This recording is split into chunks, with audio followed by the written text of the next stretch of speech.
Enjoy this recording taken from an unscripted live audio conversation on Mensa. That's MENTZA. नमस्कार, यह radio playback India. गीत, कविता, कहानी या किस्सा, हर जज्बा इंडिया के दिल का। Radio playback India, radio playback India, radio playback India. सुनते रहिए दोस्तों, रेडियो प्लेबैक इंडिया।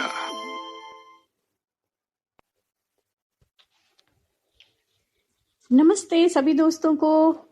आकांक्षा, क्या आप आ गई हैं? अभी आकांक्षा गैर मौजूद लग रही हैं, पर चलिए हमारे दोस्त हमसे जुड़ रहे हैं। दीपिका भाटिया जी नमस्ते कर रही हैं। नमस्ते दीपिका जी, आपको भी मैं सुनती रहती हूँ इसमें। और हालांकि इस प्रोग्राम में हमको दूसरे प्रोग्राम की चर्चा तो नहीं करनी चाहिए, लेकिन आप और हम अभी पैशन से भिड़े हुए हैं सिने पहली के लिए। हमारे इस प्रोग्राम में अच्छा, थैंक्स जी, आपको भी थैंक्स जुड़ने के लिए। हमारे आकांक्षा, आप आ गई हैं? हाँ, मैं आ गई हूँ। गर्मी की वजह से लेट हो गई क्या? गर्मी की वजह से लेट नहीं हुई, बस अभी जस्ट पहुंची हूँ। हमारे यहाँ तापमान तो बहुत बढ़ गया है आकांक्षा, तो इस गरम गरम से तापमान में थोड़ी सी ठंडी ठंडी बयार लाने के लिए हम ये प्रोग्राम रख रहे हैं। और सबसे अच्छा है ऐसे मौसम में कि घर के अंदर या अपने ऑफिस के अंदर बैठकर जब भी थोड़ा सा समय मिले, एक अच्छी सी किताब पढ़ें और अच्छे से राइटर से बातचीत करें। बिल्कुल। तो आप तैयार हैं? मैं पूरी तरह तैयार हूँ। तो चलिए हम अपने राइटर का भी स्वागत करते हैं। हमारे साथ है वसीम अकरम जी। वसीम जी, क्या आप जुड़ चुके हैं? वसीम जी अब तक जुड़े नहीं लग रहा है। अच्छा, एक मैसेज किया जाए क्या उनको? हाँ बिल्कुल। मैं इधर से मैसेज करती हूँ। आप तब तक प्रोग्राम के विषय में हमारे दोस्तों को बताइए। रचना और अपने लेखन से रचना संसार को समृद्ध करने वाले लेखकों से बातें करने के लिए हम यहाँ आ जाते हैं इनसाइड द राइटर्स डैन पे। आज जो लेखक हमसे जुड़ने वाले हैं, उनकी जन्मभूमि है उत्तर प्रदेश और उनकी कर्म भूमि है दिल्ली। तो इससे पहले कि वो हमसे जुड़े, मैं आपको बता दूं कि आज जिस किताब पर हम बात करेंगे वो किताब है नैन बंजारे। मूल रूप से ये कहानी संग्रह है और हमारे लेखक भी जुड़ चुके हैं। सुमेधा ले आई है उन्हें तलाश कर। तो स्वागत है वसीम जी आपका। बहुत बहुत शुक्रिया आप मैं सबका। मैं अपने दोस्तों को बता रही थी थोड़ी थोड़ी जानकारी आपके बारे में कि जी आज जिस किताब पर हम बात करेंगे वो किताब है नैन बंजारे। लेकिन ये आपकी पहली किताब नहीं, बल्कि इसके पहले भी आपने अपनी लेखनी से रचना संसार को समृद्ध किया। आपकी पहली किताब है आवाज दो की रोशनी आई, ये एक नज्म जी संग्रह है। जी उसके बाद आपकी आई उपन्यास चित्रकूट दास चिंगारी के नाम से, और आपने एक चिरकुट दास डायरी भी लिखी। चिरकुट दास चिंगारी, चित्रकूट नहीं, चिरकुट। चिरकुट दास चिंगारी, जी जी। और एक कहानी संग्रह के पहले आपने डायरी लेखन भी किया है। तो जी वो शुरुआत बेसिकली डायरी जो है जी अमेजन की ऑडिबल सीरीज है, ओरिजिनल सीरीज है। बेसिकली वो उपन्यास ही है लेकिन ऑडियो फॉर्मेट में है। जी। तो हम और सुमेधा आपका स्वागत करते हैं हमारे आज के इस कार्यक्रम में। आपका बहुत बहुत स्वागत है। बहुत बहुत शुक्रिया। तो सबसे पहले आपसे सवाल मैं यही करना चाहूंगी कि शुरुआत आपने कैसे की अपने लेखन की, क्योंकि सबसे पहले आपने नज्म संग्रह से अपना लेखन शुरू किया। तो जी लेखन की शुरुआत कैसे हुई और किस उम्र में हुई? लेखन की शुरुआत तो बहुत पहले से हो गई। कहिए कि मैं स्कूलिंग में था तभी से हो गई। मतलब मैंने पहली गजल लिखी थी 10वीं क्लास में। जी 10वीं क्लास में, मतलब एक उम्र होती है 14-15 साल की। वो इसलिए कि घर में माहौल था गजलें सुनने का। हमारे चाचा के पास एक अच्छा सा टेप रिकॉर्डर था। उसमें गुलाम अली और जगजीत सिंह की और बड़े गुलाम अली साहब की गजलें बजा करती थी। तो वो सुन सुन के अच्छा लगता था कि, और समझ में तो नहीं आती थी चीजें। जी बड़े गुलाम अली तो बिल्कुल नहीं समझ में आते थे, लेकिन जगजीत सिंह मुझे बहुत समझ में आते थे, क्योंकि हल्के कुछ सिंपल शब्दों का इस्तेमाल उनकी गजलों में ज्यादा होता था। तो धीरे धीरे पढ़ने लगा। ज्यादा शौक पढ़ने का हुआ कि अब ये अगर सुनने में इतना अच्छा लग रहा है तो क्यों ना चीजें पढ़ी जाए। तो स्कूल, हाई स्कूल, इंटरमीडिएट के दौरान ही खूब सारी चीजें मैंने पढ़ी। मतलब ये समझ लीजिए कि शायरी के अलावा प्रेमचंद और शरत चंद्र को मैं इंटरमीडिएट में पूरा पढ़ गया था, इन दोनों को। ये जो दो बड़े लेकिन जी राइटर हैं हमारे। 14 और साल की उम्र में, जी जी, 14 साल की उम्र में हम लोग गजल को गजल कहते थे। तो गजल कहते थे, और ये समझ लीजिए कि इंटरमीडिएट तक मैं गजल ही कहता था। अच्छा, जब ग्रेजुएशन में मैं आया इलाहाबाद यूनिवर्सिटी में पढ़ने के लिए, जी, तब मुझे कई लोगों ने टोका। जो सर्किल थी, लिटरेरी सर्किल इलाहाबाद यूनिवर्सिटी की कैंपस की, तो उसमें मैं शिरकत करता था, तो मैं वहां शिरकत बोलता था, शरीफ को शरीफ बोलता था, गांव की भाषा थी अपनी। तो उन लोगों ने टोका और समझाया, फिर धीरे धीरे धीरे धीरे गजल कहने लगा। और फिर वो जो मसरूफियत बढ़ती गई ना, तो सबसे पहले देखिए, लेखन जो होता है ना, वो लफ्जों का खेल है। लफ्ज अगर आपके दिमाग में, जहन में धीरे धीरे बैठते चले जाएं और अपनी जगह बनाते चले जाएंगे, तो वो आपका लेखन परिष्कृत होता चला जाएगा। हम गांव में जब तक थे, जब पढ़ रहे थे प्रेमचंद को, तब तक लफ्ज हमारे दिमाग में बैठ नहीं रहे थे, सिर्फ कहानियां पढ़ रहे थे। लेकिन जब इलाहाबाद यूनिवर्सिटी में पढ़ने आया ग्रेजुएशन के दौरान, तो लफ्ज बैठने शुरू हो गए। लफ्जों ने कहा कि अब तुम मुझे लिख सकते हो। लफ्जों ने मुझे दावत दी कि तुम कविताएं कर सकते हो, लिख सकते हो, कुछ भी लिख सकते हो। और ये है कि धीरे धीरे धीरे धीरे वहाँ के जो लिटरेरी सर्किल में छोटे छोटे कवि सम्मेलन होते थे, जैसा कि तमाम विश्वविद्यालयों में होते हैं, हिंदी विभाग में, अंग्रेजी विभाग में छोटे छोटे कवि सम्मेलन, मुशायरे। तो मुझे उतना आता नहीं था, बट मैं शिरकत करता था, जाता था कि चलो कुछ तो पढ़ूंगा, कुछ तो लिखूंगा, करूंगा वसीम जी, उसमें। आकांक्षा आपसे बहुत सारे सवाल पूछेंगी अभी, बस मैं जी। पहले ये जानना चाहती थी, क्योंकि जब हमारी भाषा साफ ना हो, यानी उच्चारण साफ ना हो, और हमको ये एहसास भी हो जाए कि हम थोड़ा सा गलत बोल रहे हैं, तो एक झिझक सी होती है। लेकिन बिल्कुल। ऐसे माहौल में फिर जब आप उन लोगों के बीच पहुंचे जो साहित्यिक रूप से थोड़े बेहतर थे, आपसे उस वक्त बेहतर रहे होंगे, तो उनके बीच क्या पहली बार आपको गजल पढ़ने का मौका मिला? वो बिल्कुल कैसा नहीं मौका मिला। था? वो कैसा? नहीं, हाँ? नहीं मिला ही नहीं मौका। मतलब कई अच्छा। बार तो ऐसा होता था कि मैंने गजल लिख दी, मैंने उनको सुनाया, तो उन्होंने कहा कि नहीं, पहले इसको सही से लिखना सीखो, और हम्म। जाओ पहले इसको 2 बार 3 बार 4 बार लिखो। तो हमारे एक उस्ताद थे, अली अहमद फातमी साहब, उर्दू डिपार्टमेंट के हेड हुआ करते थे इलाहाबाद यूनिवर्सिटी में। तो उनको मैंने कुछ गजलें सुनाई, तो उन्होंने कहा कि तुम्हारा तलफ्फुज बहुत खराब है बेटा, सुधारो सुधारो, ऐसे बोलते थे। हम्म। सुधारो, नहीं तो गजल तुम्हें मकबूल नहीं होने देगी। गजल ऐसी तरबियत है जिसमें अगर तलफ्फुज सुधर जाए तो तुम्हें मकबूलियत मिल जाएगी। ये उनका सेंटेंस था, मुझे अब तक याद है कि वो तरबियत उन्होंने दी। उन्होंने कहा कि गजल को सुधारो, जबान को सुधारो, तलफ्फुज सुधारो, देखो तुम्हें गजल कैसे मकबूल करती है, नज़्में मकबूल कर लेंगी, कविताएं खुद ब खुद तुम्हारे जहन में आने लगेंगी। तो भाषा में लफ्जों का, तलफ्फुज का बड़ा बड़ा रोल होता है। वो हम सबको सीखना चाहिए, समझना चाहिए, है ना। तो फिर वहां से धीरे धीरे धीरे लगभग ये हुआ कि 2-4 मुशायरे मुझसे छूटे। लोगों ने कहा कि नहीं, अभी तुम्हारी जबान पुख्ता नहीं हो पा रही है, पढ़ तो दोगे लेकिन हंसी छूटेगी। पब्लिक जो है बहुत इंटेलेक्चुअल है, यूनिवर्सिटीज और विश्वविद्यालयों में जो है ना, पब्लिक बहुत अच्छी आती है, वो सब इंटेलेक्चुअल और पढ़े लिखे लोग होते हैं, तजुर्बेकार होते हैं। तो वहां बड़ी मुश्किल हो जाती है कि आप जरा सी गलती आपकी हंसी में तब्दील हो जाएगी। तो मैंने फिर कोशिश की, और एक दो उस्ताद और लोग थे, शबनम जी थी, उनसे मैंने सीखना शुरू किया कि आखिर में इसको बेसिकली बोलते कैसे हैं, प्रोनाउंस कैसे करते हैं। तब वो भाषा धीरे धीरे मेरे अंदर जज्ब होती चली गई। अब मैं जैसे बोल रहा हूँ, वो उन्हीं लोगों की देन है, उन लोगों की दुआएं भी हैं हमारे साथ। तो पहली बार जब आप मंच पर चढ़े थे, वो अनुभव अभी याद है आपको? हाँ बिल्कुल। वो हमारी यूनिवर्सिटी का सेंट्रल हॉल का प्रोग्राम था, और उसमें मुझे एक टॉपिक दिया गया था कि ठीक है, 5 सितंबर टीचर्स डे का सेलिब्रेशन था। उसमें शाम को मुशायरा था और दिन में प्रोग्राम था। तो दिन में प्रोग्राम करने के बाद हम लोग शाम को मुशायरे में शिरकत करने पहुंच गए सेंट्रल हॉल में। तो वहां मुझे माँ पे नज्म पढ़नी थी, माँ पे। तो अली अहमद फातमी साहब सदारत कर रहे थे। उन्होंने कहा कि वसीम, तुम्हारी शायरी में अभी रोमानियत नहीं आई है, अभी तुम छोटी छोटी चीजों पर बहुत ज्यादा लिख रहे हो, जैसे कि रिश्तों पर ज्यादा लिख रहे हो। तो ऐसा करो कि माँ पे कोई नज्म अगर लिख सको। 2-4 दिन पहले उन्होंने मुझे बता दिया था टॉपिक कि माँ पर कुछ लिख सको, तो वो लिख कर लिया ना, मैं वहां इंट्रोड्यूस करूंगा।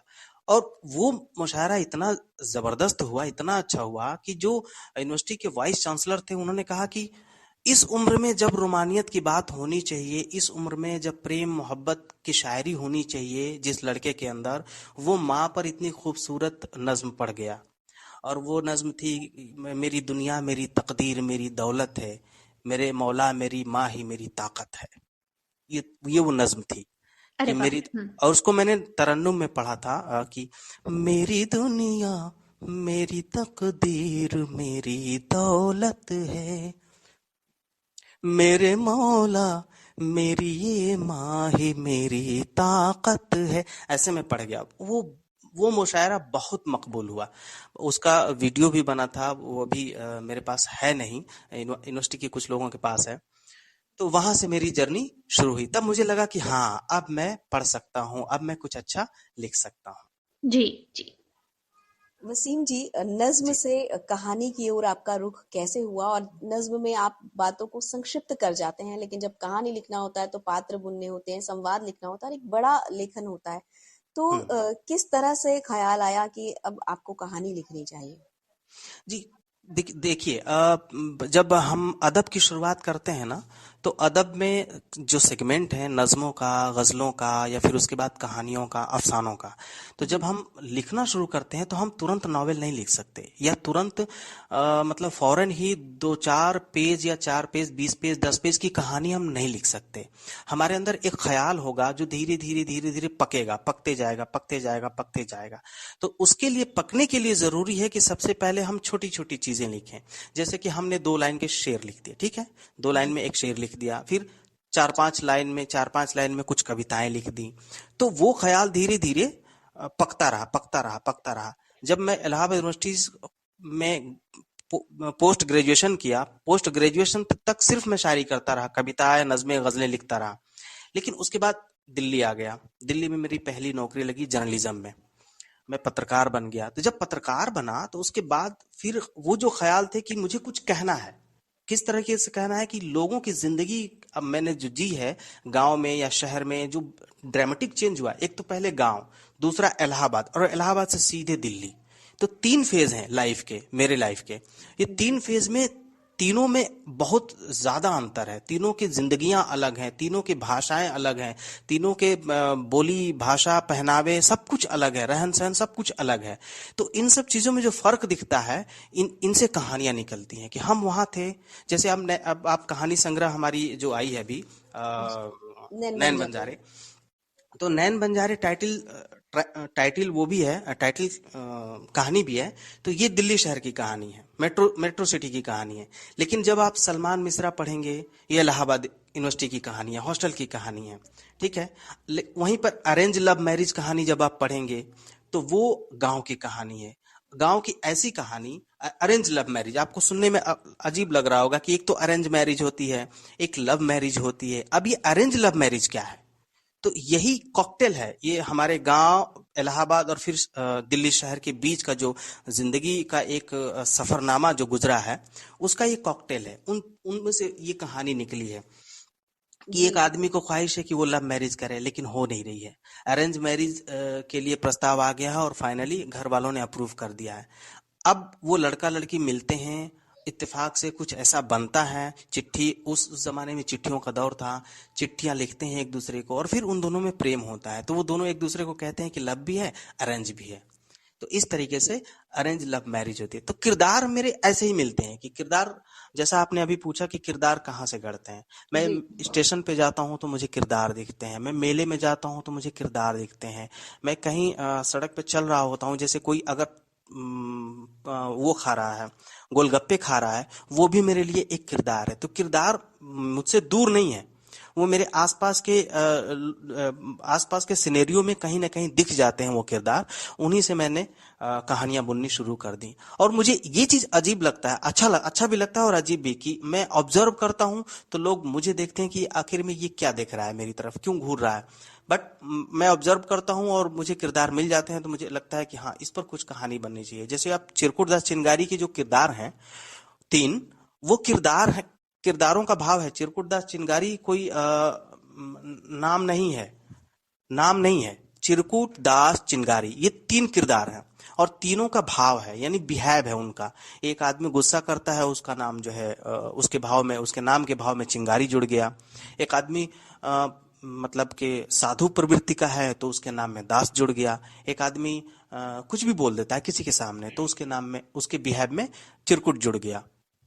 तो हमने इसी तरीके से किरदार गढ़े, अपने आसपास के किरदार गढ़े। कोई बहुत ज्यादा, हम जाहिर सी बात है कि अगर हमें कोई विदेशी कहानी लिखनी होगी, मान लीजिए कि हमारा कैरेक्टर किरदार न्यूयॉर्क का है, तो हम न्यूयॉर्क के किसी किरदार को नहीं लिख सकते, ऑब्वियसली नहीं लिख सकते। हमने फिल्मों में देखा है कि न्यूयॉर्क के लोग कैसे होते हैं, मगर मैं उसको फील जब तक नहीं कर सकता, मैं उसको नहीं लिख सकता। न्यूयॉर्क की किसी भी तरह की कहानी मैं नहीं लिख सकता जब तक कि मैं उसको फील न करूं, या अपने आसपास के उस किरदार को, उसकी जिंदगी को थोड़ा सा सूक्ष्म नजरिए से न देख पाऊं।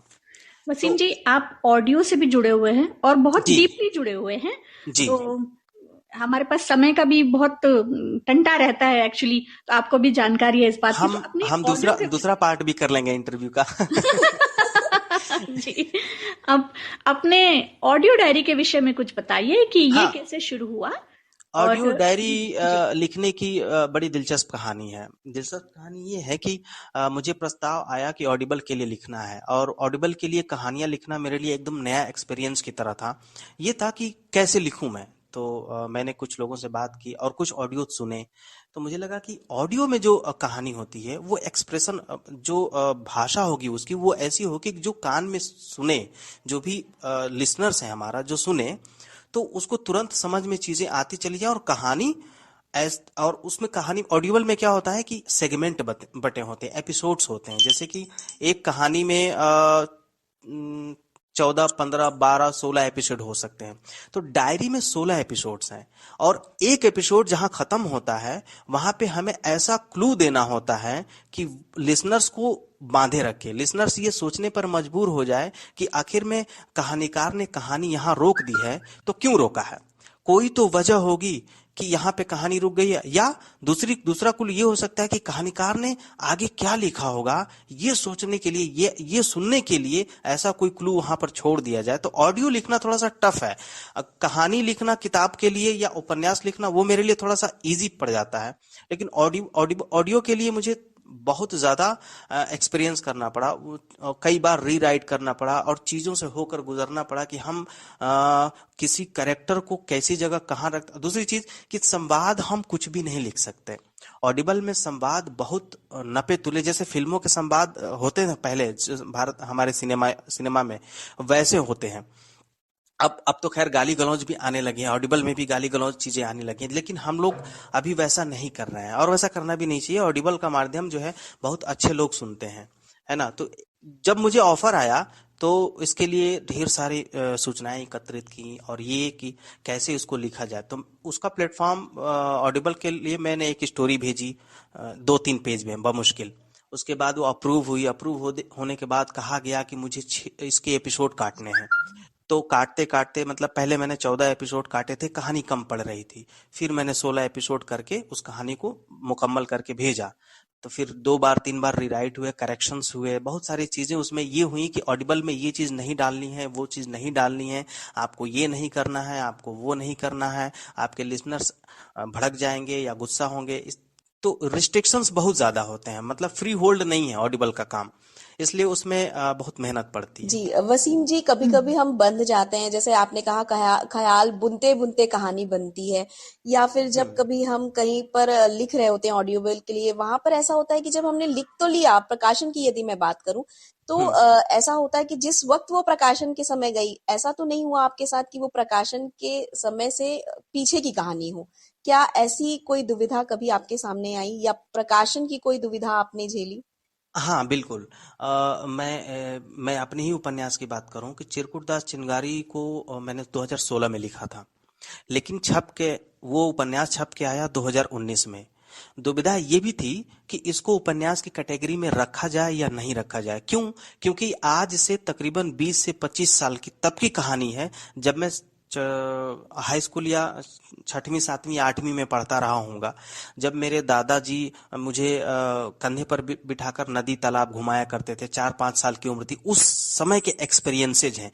क्योंकि उसमें एक बालक है जो उन चिरकुट दास चिंगारी तीनों कैरेक्टर हैं उनसे वो लड़ रहा है, ठीक है, मंगरुआ उसका नाम है, वो लड़ रहा है, उससे फाइट कर रहा है। मतलब वो सोचता है कि हमारी दुनिया एकदम अलग है और इन बूढ़े बुजुर्गों की दुनिया अलग है। ये उस समय की कहानी है जब सिर्फ साइकिल और मोटरसाइकिल हुआ करते थे लोगों के पास, ज्यादातर लोगों के पास गाड़ियां नहीं होती थी, टेलीविजन नहीं थे, मोबाइल फोन्स नहीं थे, कहीं कहीं किसी किसी घर में टेलीफोन लगे होते थे। तो ये उस समय की कहानी है। तो 4 से 5 साल लगे, इसलिए कि कई पब्लिकेशंस ने उसको ठुकराया, कहा कि नहीं ये तो कहानी बहुत ही पुरानी जा रही है और आज के समय में ये पाठक हमारा इसको एक्सेप्ट करेगा या नहीं करेगा इसकी कोई गारंटी नहीं है। लेकिन चूंकि कहानी में फन था, कहानी में एक कॉमेडी थी और मुझे लगा कि इसको आनी ही चाहिए हर हाल में, तो कोशिश करते करते हिंदी पब्लिकेशन से ये कहानी आई, जहां से मेरी दूसरी किताब नैन बंजारे भी है, ठीक है। तो इस तरीके से थोड़ी सी मुश्किलें आती हैं और मैं ये चाहूंगा कि किसी भी नए लिसनर्स जो सुन रहे हैं, नए राइटर जो सुन रहे हैं, उनके लिए भी कि आप कभी भी किसी भी समय की कहानी लिख सकते हैं। सवाल ये है कि उसमें दम है कि नहीं है, आपकी लेखन शैली कितनी अच्छी है, आपके कहने का तरीका कितना प्यारा है, आप लोगों को कहानी सुनाने के लिए या कहानी सुनाने के लिए मजबूर कर सकते हैं या नहीं। ये कुछ फैक्टर्स हैं जो होने चाहिए आपके कहानी में, है ना। अब चिरकुट दास चिंगारी छपने के बाद पसंद आई लोगों को, तो ये ऑडिबल फॉर्मेट में भी आया, अमेजन ने इसको खरीद लिया और ऑडिबल पर भी इसका ऑडियो फॉर्मेट में मौजूद है। आप वहां कहानियां, ये कहानी, इसकी सारी चीजें सुन सकती हैं। 8 एपिसोड की कहानी है ये टोटल। तो मुश्किलें आती हैं, लेकिन हमें जो फील होता है हमें लिखना चाहिए। मैं नए राइटर से भी कहता हूं कि बगैर फील किए मत लिखो। अगर नहीं फील है तो वो फिर कहानी कल्पना तो होगी नहीं, बल्कि आर्टिफिशियल हो जाएगी, एकदम आर्टिफिशियल हो जाएगी। वो ऐसा लगेगा कि जैसे हमने कंप्यूटर पे बैठ के किसी की कहानी टाइप कर दी है, ऐसा लगने लगेगा। तो हमें ऐसा नहीं करना चाहिए, बचनी चाहिए इन सब चीजों से। जी वसीम जी, बहुत अच्छी आपने बात कही कि धैर्य रखना बहुत जरूरी है और फील करना बहुत जरूरी है, क्योंकि 2016 में आपने कहानी लिखी और 2019 में वो प्रकाशित हुई। तो क्या आपने लेखन को अपडेट भी किया समय के अनुसार?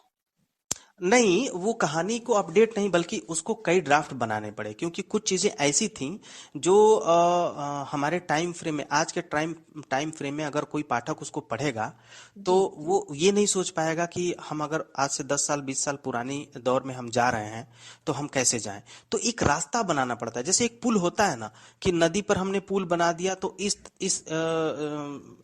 किनारे से उस किनारे पहुंचा जा सकता है, यानी 2 जिंदगियां मिल गई, यानी 2 क्षेत्र मिल गए। इस तरफ की भाषा बोली उधर जा सकती है, उस तरफ की भाषा बोली इधर आ सकती है कि नहीं। उसी तरीके से जब इस उपन्यास में हमें रीराइट करने का मौका मिला, यानी जब ये हो गया कि अब हमें इसे छापना है, तो हमें भाषा को थोड़ी ऐसी बनानी पड़ी कहीं कहीं पे, या जोड़ना पड़ा मॉडर्नाइज करने के लिए, ताकि आज का पाठक उठाए और वो इस बात को पढ़ता भी चले कि ये कहानी भले ही 20 साल पुरानी है, मगर आज के दौर में इसे क्यों पढ़ना चाहिए। वो उसको जोड़ने का काम ये करना पड़ा। ये अपडेट, इसी को अपडेशन बोलते हैं। इसी को जो है वो ड्रामेटिक भाषा में वो कहते हैं कि इसको थोड़ा और अपग्रेड कर दिया जाए। जी वसीम जी, आपके मित्र लगातार मैसेज कर रहे हैं, मित्र नहीं कहूं, प्रशंसक कह लूं, दीपिका जी, सजीव जी, शुभ्रा जी, ये सब आपके लिए मैसेज कर रहे हैं। आप इनके साथ भी जुड़े हुए हैं ऑडियो फॉर्मेट में। ये सब हमारे अग्रज हैं, ये सब लोग हमें दुआएं देते हैं। तो ये एक जो सिलसिला शुरू हुआ आपका कहानी बुनो का भी, इसके विषय में भी कुछ चलते चलते जल्दी से बात कर लेते हैं। हाँ, ये भी इंटरेस्टिंग है। सजीव सारथी सर हमारे बड़े भाई की तरह हैं, तो उन्होंने जब मुझे ऑफर किया तो मुझे बड़ा अच्छा लगा। मैंने कहा कि ये तो मौका हमें मिलना ही चाहिए। हम कहानियां लिखते हैं तो बहुत से ऐसे सवाल मेरे पास भी लोगों के आते हैं कि आप कहानियां कैसे लिखते हैं सर, बता दीजिए। तो ये अच्छा मौका था। हमने कहा कि ये तो इसको हम भुना सकते हैं कि जो सवाल मुझे फेसबुक पर या सोशल मीडिया पर लोग पूछते हैं कि आपकी किताब आई है, हम भी कहानी लिखना चाहते हैं, कैसे लिखें। तो जैसे ही सजीव सर ने कहा कि कहानी बुनो टाइटल है, तो मैंने कहा कि हाँ, इस शो को हम बिल्कुल करेंगे और मजा आएगा। हम लोगों को छोटे छोटे टिप्स बताएंगे और टॉपिक्स देंगे कि इस टॉपिक्स पर ऐसे कहानियां लिखी जा सकती हैं, उसके बारे में चर्चा करेंगे। कहानीकारों से जो कहानी लिखेंगे उनसे भी चर्चा करेंगे और कुछ सवाल लेंगे। कहानियों के बीच से कि कैसे आपने कहानी बुनी, क्योंकि वो जो सवाल है ना, जैसे आप हमसे कर रही हैं, वही सवाल कहानी बुनने की प्रक्रिया तय करती हैं कि कहानी कैसे आगे बढ़ाई जाए। देखिए, हर आदमी के अंदर एक न एक कहानी कोई ना कोई होती रहती है, लेकिन हर आदमी कहानी नहीं लिख सकता। उसको थोड़ा सा गाइड करने की जरूरत पड़ती है, उसको थोड़ा सा बताना पड़ता है कि हाँ, ये कहानी आपके मन में है तो यहाँ से उठा सकते हैं। और हर आदमी फील तो करता है, लेकिन शब्दों में उतार नहीं पाता। कुछ लोग ऐसे भी होते हैं कि शब्दों में तो शब्दों में उतारने के लिए हमें क्या करना है, इस सिलसिले को आगे बढ़ाने के लिए हमने कहानी बुनों को एक अच्छा शो बनाया। और इसमें अभी कई सारे प्रयोग कर रहे हैं, दीपिका जी भी प्रयोग कर रही हैं और उनका बड़ा योगदान है इसमें। मैं तो कहूंगा कि देखते हैं आगे कहाँ तक ये शो जाता है। वसीम जी, ऐसा लगता है जैसे आपसे बातचीत का सिलसिला भी हमें आगे बढ़ाना पड़ेगा। हमारे पास सिर्फ 1 मिनट ही बचा है, तो अभी तो आपसे नमस्ते कहनी पड़ेगी। आकांक्षा, हम विदा लेते हैं। वसीम जी से उम्मीद करें कि एक आध बार फिर कभी आपसे बातचीत करेंगे।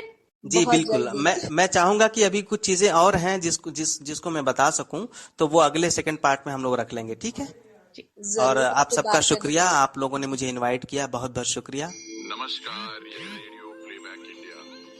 कविता, कहानी या किस्सा, हर जज्बा इंडिया के दिल का।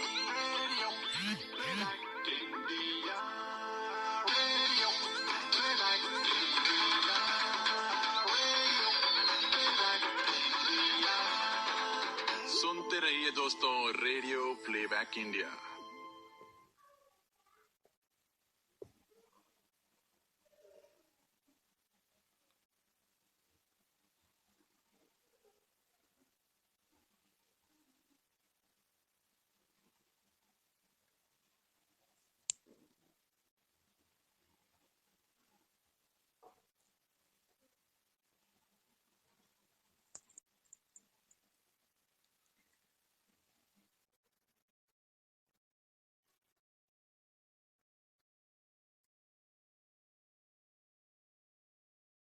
If you enjoyed this, download the Mensa app and start your own live audio conversation.